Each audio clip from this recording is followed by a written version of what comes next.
On September 21st, 1953, a MiG-15 landed at Kimpo Air Base in South Korea. The radar was off. The pilot landed against traffic. He nearly died in a head-on collision with an F-86 Sabre. Then he climbed out, tore up a photograph of Kim Il-sung, and surrendered. He had no idea he had just earned $100,000. He also had no idea what was already happening to the men he left behind. No, Kum-sok was 21 years old in the autumn of 1953. By any external measure, he was a success story the regime could be proud of.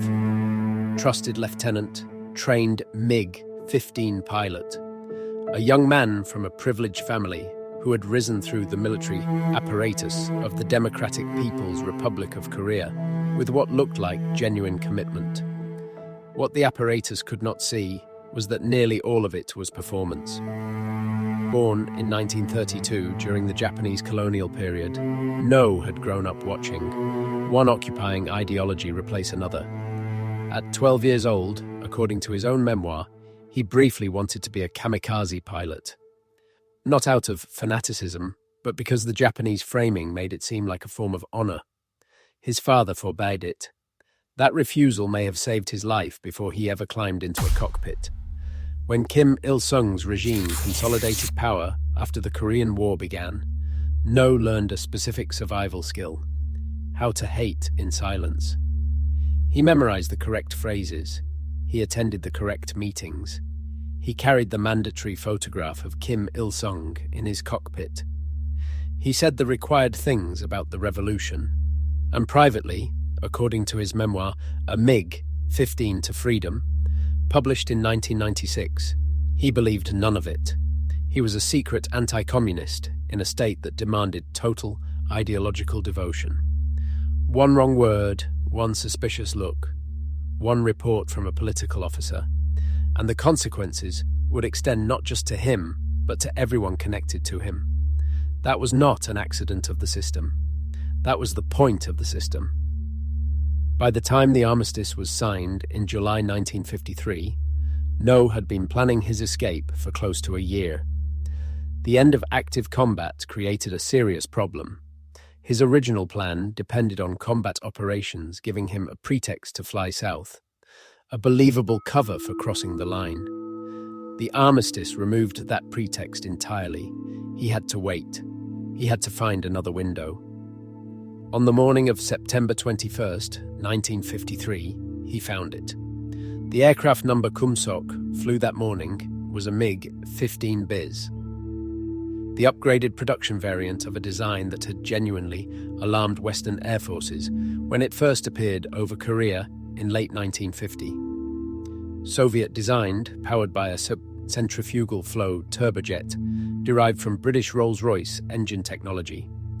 The MiG-15 was fast, had a high operational ceiling, and was armed with a combination of cannon that could destroy a bomber in a single pass. When it met American F-86 Sabres in the corridor of airspace, known as MiG Alley, the outcome was far from predictable.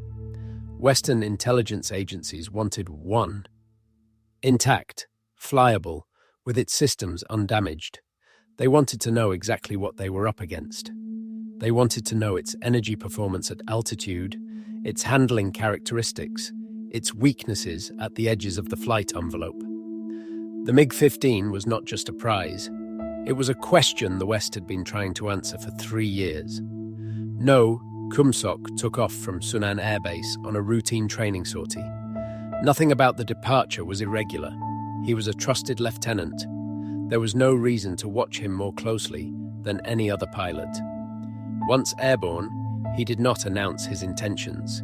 He did not deviate in any obvious way that would trigger an immediate response. He simply turned south.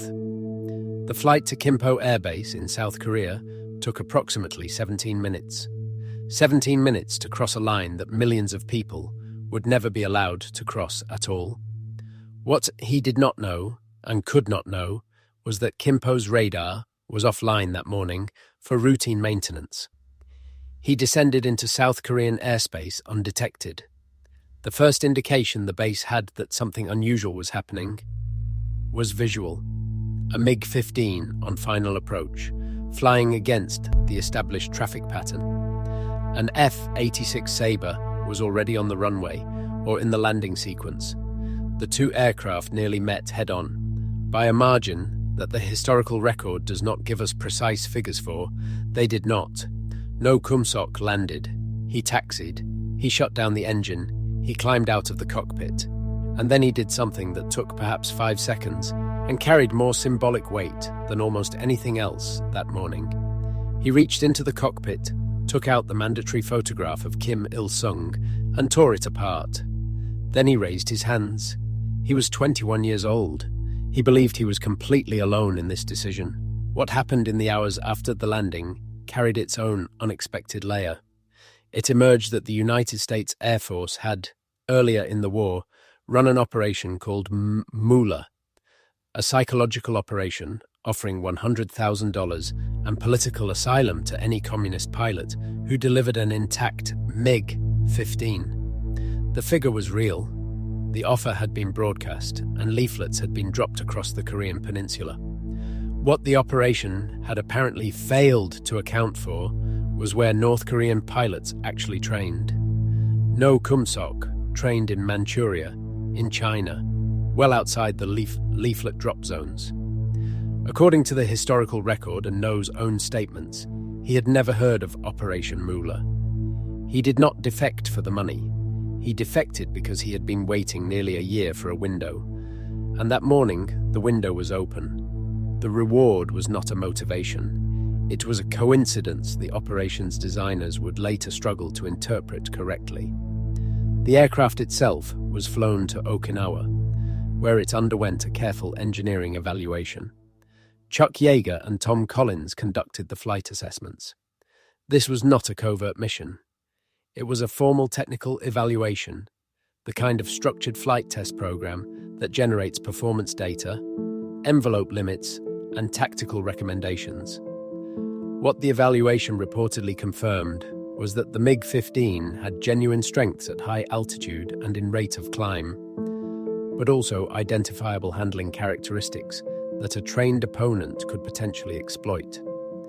The aircraft is now preserved at the National Museum of the United States Air Force in Dayton, Ohio. It sits there as a technical artifact, as a piece of Cold War engineering history. What the exhibit label does not carry are names. The MiG-15 entered Western hands.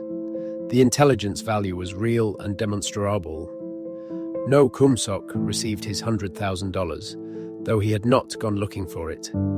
He was resettled, given a new name, Kenneth Rowe, and began building what would become a long career in American aerospace engineering. And then, roughly 17 years later, the delayed wait of what had happened finally arrived. Through a defector named Lee Un-yong, No Kum-sok learned what the regime had done in response to his flight. Under the doctrine known as Yeonjwaje, North Korea's punishment by association system, guilt does not stop at the individual. When someone defects or commits any act the state defines as treason, the consequences extend outward. To family members, to colleagues, to anyone whose proximity to the accused can be reframed as complicity. The system is not an excess or an aberration. It is structural. It is written into how the regime maintains control, because it means that every potential defector must calculate not just their own risk, but the risk they transfer to everyone around them. The chain of accountability that followed No's 17-minute flight reportedly resulted in 5 fellow pilots and commanders being executed. The Air Force commander was demoted. Relatives were punished. The full extent of the damage to extended family, to his uncle, to others connected to him, is not fully known, because the regime does not publish that kind of accounting. What No Kum-sok learned with relative certainty was this. His best friend, Lieutenant Kun Soo-sung, was among those executed. Kun Soo-sung did not defect. Kun Soo-sung did not plan anything. He was No's friend. Under Yeonjwaje, that was sufficient. The regime does not need proof of participation. It needs a mechanism for punishing the choice, and it found one. The killer pulls the trigger, but it structures the system so that the person who left carries the corpse. No Kum-sok, Kenneth Rowe, stated publicly, repeatedly, and without apparent equivocation, he never regretted his decision. Hold on that sentence for a moment, because it is not a simple sentence. It does not mean the death of Kun Soo-sung did not affect him. It means that after learning what happened, after carrying that knowledge for decades, after living a full life on the other side of that 17-minute flight, he still arrived at the same conclusion.